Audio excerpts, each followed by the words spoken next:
रमज़ान के महीने में आम दिनों के मुकाबले में मस्जिदों में बच्चे ज़्यादा आते हैं, मस्जिदों में बच्चे ज़्यादा आते हैं।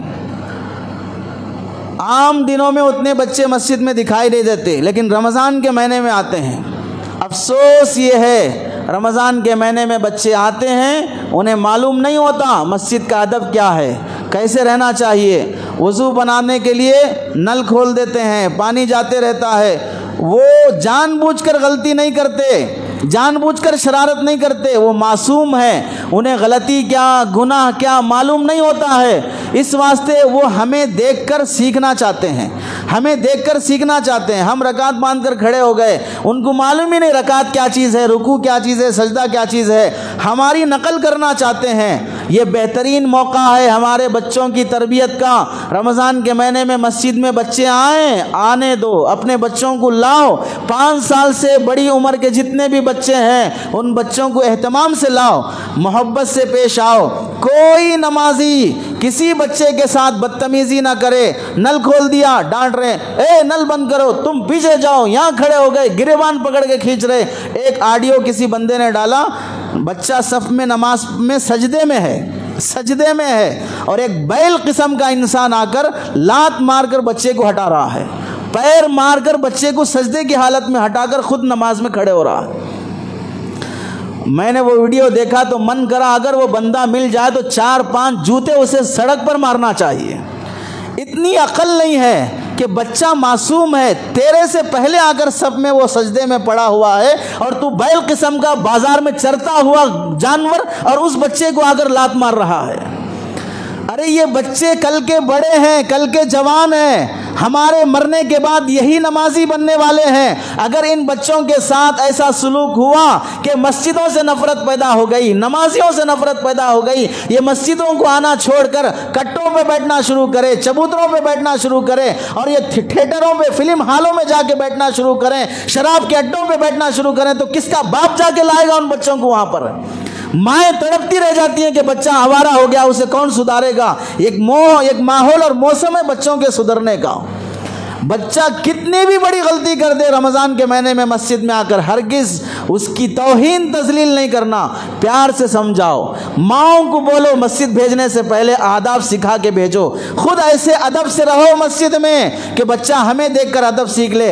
हम 40 साल 30 साल 50 साल के होकर जानवरों की तरह मस्जिदों में लड़ रहे हैं, तो बच्चा नहीं लड़ेगा मस्जिद में। कमेटियों के झगड़े, इनके झगड़े, उनके झगड़े, ये टॉपिक तो इतना लंबा है कि इस पर भी 1 घंटा होना चाहिए। रमज़ान में झगड़ों की एक टॉपिक है, कौन कौन रमज़ान में झगड़े करते हैं, और इसमें इतनी गलीज़ हरकतें होती हैं, अल्लाह की पनाह। अब तो मौजू बदल जाएगा। जब हम लड़ते हैं रमज़ान के महीनों में तो छोटे बच्चे लड़ें तो क्या हुआ? हमारा लड़ना गुनाह है, उनका लड़ना गुनाह नहीं है। वो मोहब्बत में लड़ते हैं, 2 मिनट पहले लड़े उसके बाद मिल लेते हैं। हम अगर लड़ते हैं तो जानवरों से बदतर लड़ते हैं, मौत तक भी दिल साफ करने तैयार नहीं होते, एक दूसरे की गलतियां देखते ही रहते हैं। हमसे लाख दर्जे बेहतर है उन बच्चों की लड़ाई। इस वास्ते बच्चे कुछ भी हरकत करें, अल्लाह के नबी अलैहिस्सलाम मस्जिद नबवी में नमाज पढ़ा रहे हैं, बच्चे पीछे खड़े हुए हैं। छोटा दूध पीता बच्चा भी लाया जाता था नबी के ज़माने में। औरतें नमाज पढ़ने के लिए नबी के ज़माने में आती थी, नमाज में खड़ी हैं, फजर की नमाज है, इमाम साहब 40 आयतें 60 आयतें नमाज में पढ़ना है। बच्चे की रोने की आवाज़ आई पीछे से, सरकार दो आलम सल्लल्लाहु अलैहि वसल्लम ने 40 आयतें जहाँ पढ़ना है वहाँ पर इन्ना आतैना कल कौसर 3 आयतें पढ़ के रुकू में जा रहे हैं। 3 आयतें पढ़कर नमाज के बाद फरमाते हैं, मेरा मन कर रहा था कि मैं लंबी क़िरात करूं, लेकिन बच्चे के रोने की आवाज़ आई, बच्चा दूध के लिए रो रहा है, उसकी माँ बेचैन होगी, इस वास्ते मैं नमाज को मुख्तसर कर दिया। अल्लाह के नबी के ज़माने में नबी नमाज पढ़ा रहे हैं, हसन हुसैन नमाज के लिए आकर सजदे में हैं तो ऊपर अल्लाह के नबी के पीठ पे बैठ गए। सजदा लंबा हो गया, सहाबा इतनी देर सजदा, एक सहाबी उठ के देखे अल्लाह के नबी हैं या इंतकाल हो गए, इतना लंबा सजदा हुआ। देखे पीठ पर बच्चा बैठा हुआ है, आगे बढ़कर बच्चे को हटा दिए। अल्लाह के नबी सजदे से उठे, दोबारा सजदे में जब गए, बच्चा फिर बैठने जाने लगा तो ये सहाबी उसे हाथ से रोकना चाह रहे थे। अल्लाह के नबी अलैहिस्सलाम ने हाथ से इशारा किया, न रोको, उसे बैठने दो। कहाँ? नबी के ऊपर मस्जिद में नमाज की हालत में सजदे में बैठने जा रहा बच्चा। कितना बर्दाश्त किया अल्लाह के नबी अलैहिस्सलाम ने बच्चों को। इस वास्ते रमज़ान के महीने में किसी बच्चे का गिरेबान पकड़ के खींचना, पीछे कर देना, डांट देना, प्यार मोहब्बत से बाजू खड़ा कर लो। हमारे अमल से मस्जिदों से मोहब्बत पैदा करो।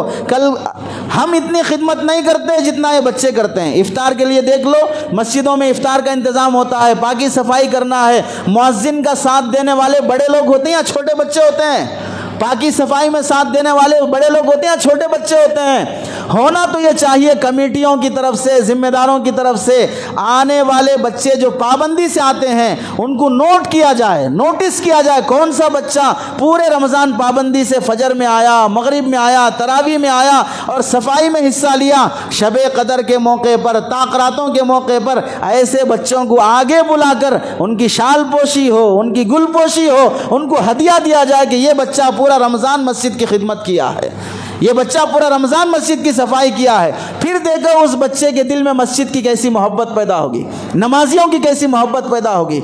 आज हमारी गिरी हुई हरकतों की वजह से नमाजियों से, मस्जिद से बच्चे नफरत करने वाले बन गए। स्कूल में देखो 3 साल से, बेबी केयर में देखो 1.5 साल से माई रखकर, आया रखकर, नौकर रखकर तुम्हारे घर के बच्चों को हम 4-4 घंटे, 6-6 घंटे हम पालेंगे, हम सफाई करेंगे, हम हिफाजत करेंगे।